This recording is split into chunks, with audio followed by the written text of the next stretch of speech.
Alrighty, everybody, this is your Core Bites number 34. So make sure you check yours and let us know if you have any questions about any of these problems. So number 1 says complete the factor pairs of 72.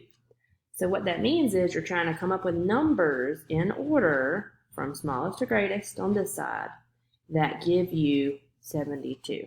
Okay? So any number times itself gives you that same number. So 1 times 72 is 72. 2 times 36 is 72.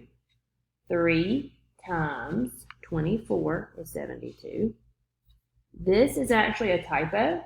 This should actually say 18. So the answer here would be 4 times 18 is 72.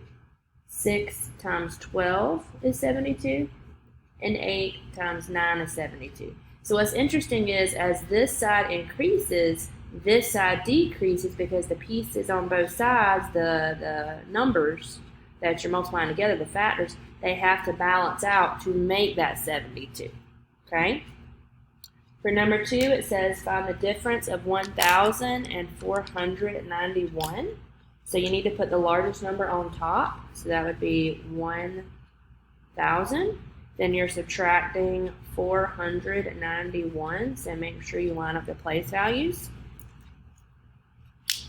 You cannot take anything from 0, so you're going to have to borrow, regroup, and bring those over, okay? So that becomes 0, that becomes 10, then a 9, 10, then a 9, 10. You've got to bring it all the way over. Excuse me. Excuse me. So 10 times 1 is 9. 9 minus 9 is 0. 9 minus 4 is 5. So your answer is 509. For number 3, we're going to write that number as a fraction. So I know we haven't done decimals much yet, guys, but this is your tenths place and your hundredths place. This, of course, is your ones that we already know for our whole numbers. So because I said hundredths, what you're going to do is you're just going to put 3 over 100.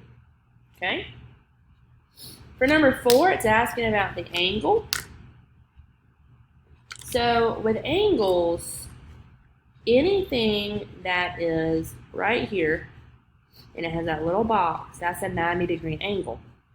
So it's either going to be less than that, or it's going to be greater. And if this right here is 90 degrees, this angle is definitely less, because you're looking at this right here, so that's less. So your choices are 130 and 50. An angle to be 180 goes all the way straight across. Okay, so that should give you an idea. So the best answer would be 50 degrees. And then for your last question, sketch 2 intersecting lines. So for this would just be any lines that cross. So you've got that, and you've got that. Got that.